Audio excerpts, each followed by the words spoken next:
இன்றைக்கு ஜோலார்பேட்டையில் நடைபெற்ற SRMU செயற்குழு வீரர்கள் கூட்டத்தில் ரயில்வேயில் நடக்க இருக்கிற அங்கீகார தேர்தலில் SRMU வாக்களிக்க வேண்டும் என்கிற கோரிக்கை வைப்பதற்காக இந்த கூட்டம் நடைபெற்றது. ரயில்வே தொழிலாளர்களுக்கு வர இருக்கிற ஆபத்து குறித்து வெவ்வேறு வடிகளிலே தனியார் மயப்படுத்தப்பட வேண்டும் அல்லது தொழில்நுட்பத்தை பயன்படுத்த வேண்டும், அதன் மூலமாக ரயில்வே தொழிலாளர்களை ரயில்வேயிலிருந்து அப்புறப்படுத்துகிற மத்திய அரசினுடைய முடிவுகளை கண்டித்து இந்த கூட்டத்தில் விவாதிக்கப்பட்டது. அவையெல்லாம் தடுப்பதற்காக வலுவான ஒரு தொழிற்சங்க கட்டமைப்பு வேண்டும். வர இருக்கிற காலங்களில் ரயில்வே தொழிலாளர்கள் 8வது சம்பள கமிஷனை பெற வேண்டும். ஏற்கனவே காலதாமதமாக இருக்கிற பதவி சீரமைப்பு குழு உடனடியாக கூட்டம் நடத்தப்பட்டு அதன் மூலமாக ரயில்வே தொழிலாளர்கள் தங்களுடைய பதவி உயர்வை பெற வேண்டும் என்கிற கோரிக்கையும் வலியுறுத்தினார்.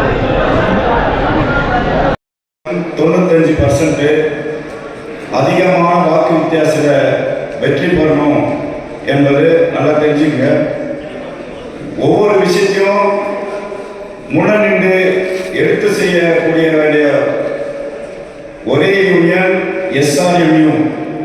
SRM என்ற பேரையக்கம் இல்லை என்றால் எதுவுமே நடக்காது. நல்லா புரிஞ்சுங்க, எதுவுமே நடக்காது. இருக்கிறவங்க சினிமா தேட்டருக்கு போனோம்னா ஒரு விளம்பரம் வந்துப்பார், அந்த மாதிரி அவங்களுக்கு எப்பனா அந்த டைம் கிடைக்கும் போது வந்து சீனை போட்டு போயிடுவாங்க. எடுத்து செய்யக்கூடிய வேண்டிய ஒரே இடத்துல இருக்கிறது SRMU. நமது சின்னம் சொல்லுங்க, நமது சின்னம் கொடி சின்னம் என்பது மறந்து விடாதீர்கள்.